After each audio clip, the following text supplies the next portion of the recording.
السلام علیکم ناظرین، آج ہم سورۃ الغاشیہ کے بارے میں جانیں گے۔ قرآن پاک کی 88ویں سورت ہے۔ یہ مکی ہے اور قرآن کے 30ویں جز میں واقع ہے۔ غاشیہ کا مطلب لفافہ ہے اور یہ قیامت کے ناموں میں سے ایک ہے۔ یہ سورت منکروں کی حالتوں اور قسمت کے بارے میں اور مومنوں کی خوشی اور نجات کے بارے میں بھی بتاتی ہے اور انسانوں کو تخلیق کی ایجابیت اور پر غور کرنے کی دعوت دیتی ہے۔ اس سورت کی فضیلت کے بارے رسول اللہ صلی اللہ علیہ وسلم سے منقول ہے کہ جو شخص سورۃ غاشیہ کی تلاوت کرے گا تو اللہ تعالیٰ اس کے لیے حساب میں آسانی کر دے گا۔ یہ سورت مکی صورتوں میں سے ایک ہے جس میں بنیادی طور پر درج ذیل موضوعات ہیں۔ پہلا، موضوع قیامت اور آخرت میں نیکی اور بدی کی تقدیر کے درمیان تضاد ہے۔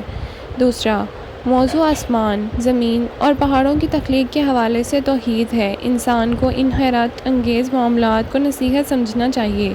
تیسرا موضوع نبوت اور کچھ فرائض ہیں جو حضور صلی اللہ علیہ وسلم کو ادا کرنے کی ضرورت تھی۔ مجموعی طور پر سورہ مذہب اور ایمان کی بنیاد کے لیے خیال کو مضبوط کرتی ہے، اسی طرح تمام مکی صورتوں بھی کرتی ہیں۔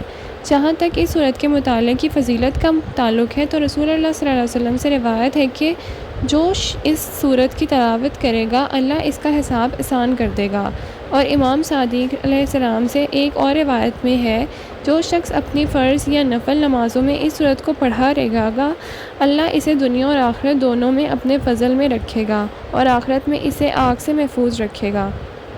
یقیناً ایسا ہی ہوگا، بشرط یہ کہ انسان صرف صورت کے بارے میں سوچے اور اس کے مطابق عمل کرے۔ آئیے اب اس صورت کے فوائد کے بارے میں جانتے ہیں۔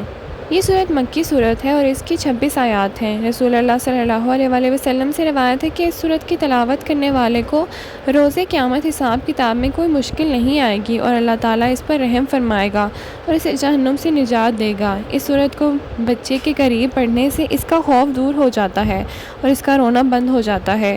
امام علی علیہ السلام نے فرمایا ہے کہ اگر اس صورت کو جسم کے کسی ایسے حصے پر پڑھا جائے جس میں درد ہو تو درد دور ہو جائے گی، اور اگر کھانے کی چیزوں پر پڑھا جائے تو اس کھانے کے تمام برے اثرات دور ہو جائیں گے۔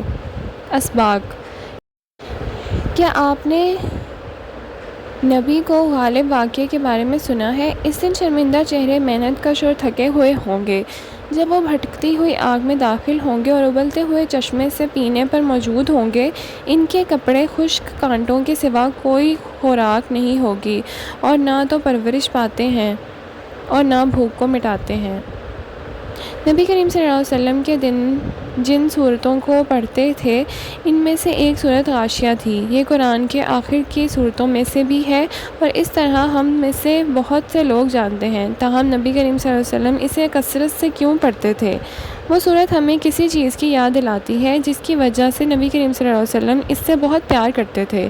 نبی کریم صلی اللہ علیہ وسلم اکثر جمعوں میں صحابہ کو کس چیز کی یاد دلاتے تھے جن کی آپ نے امامت کی تھی؟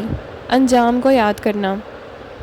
شروع کرنے کے لیے سورت ہمیں قیامت کے دن کی یاد دلانے سے شروع ہوتی ہے۔ یہ ہمیں ان لوگوں کی یاد دلاتی ہے جو قیامت کے دن اداس اور افسردہ ہوں گے اور ان کو ملنے والی سزا یہ بہت گرافک ہے اور یہ بہت افسردہ کرنے والا ہے۔ ہمیں اللہ اس کی یاد دلاتا ہے تاکہ ہم اس نتیجے سے بچنے کے لیے فوری طور پر کام کرنے کے لیے متحر ہو جائیں، تاکہ ہم آخرت کے عذاب سے بچنے کے لیے کام کریں۔ اس دن ایسے چہرے بھی خوشنما ہوں گے جو اپنی محنت سے خوش ہوں گے۔ ایک بلند باغ ہے جہاں وہ کوئی بیہودہ بات نہیں سنیں گے۔ بہتا ہوا چشمہ ہے، اونچے پلنگ ان کے سامنے لی رکھے ہوئے ہوں گے، کتاروں میں لگے ہوئے تکیے اور قالین پھیلے ہوئے ہوں گے۔ پھر اللہ ہمیں ان لوگوں کے بارے میں بتاتا ہے جو قیامت کے دن خوش ہوں گے اور ہمیں ان خوبصورت نعمتوں کے بارے میں بتاتے ہیں جن سے انہیں نوازا جائے گا۔ جہنم کے عذاب سے بچتے ہوئے جنت کے گھر کے لیے جدوجہد کرنے کے لیے ہمارے ایک یاد دہانی ہے، لیکن جب ہم نے جنت اور جہنم کو نہیں دیکھا تو ہم اسے کیسے سمجھیں گے؟ حدیث: نعمان بن بشیر رضی اللہ عنہ سے روایت ہے کہ رسول اللہ صلی اللہ علیہ وسلم دونوں عیدوں کی نمازوں میں اور جمعے کی نماز میں یہ سورت پڑھا کرتے تھے: اپنے رب کے نام کی تسبیح کرو، اور کیا تمہارے پاس غالب کی خبر آئی ہے؟ اگر عید اور جمعے کی نماز ایک ہی دن ہوتی تو دونوں نمازوں میں پڑھتے۔ جہاد سے متعلق حدیث: پیغمبر اسلام کی حفاظت کے لیے لڑتے ہیں، جابر رضی اللہ عنہ سے روایت ہے کہ رسول اللہ صلی اللہ علیہ وآلہ وسلم نے فرمایا، مجھے حکم دیا گیا ہے کہ میں لوگوں سے اس وقت تک لڑوں جب تک کہ وہ یہ نہ کہہ دیں کہ اللہ کے سوا کوئی معبود نہیں۔ اگر وہ یہ کہیں کہ اللہ کے سوا کوئی معبود نہیں تو وہ ان کے خلاف ہو جائیں گے۔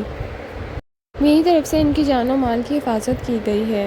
دفاع انصاف کے اور ان کا حساب اللہ کے ذمہ ہے۔ پھر نبی کریم صلی اللہ علیہ وسلم نے آیت کی تلاوت کی، بے شک آپ صرف ایک یاد دہانی ہیں، ان پر ایک عامر کے طور پر نہیں ہیں۔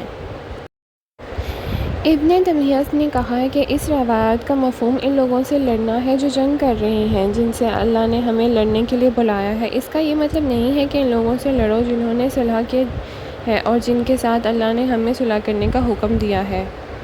پاک ہم سب کو اس کی توفیق عطا فرمائیں کہ ہم اپنی روزمرہ کی زندگی میں اس صورت کو بھی شامل کر سکیں، یا کم از کم جمعے کے دن تو ضرور پڑھ سکیں۔ آمین۔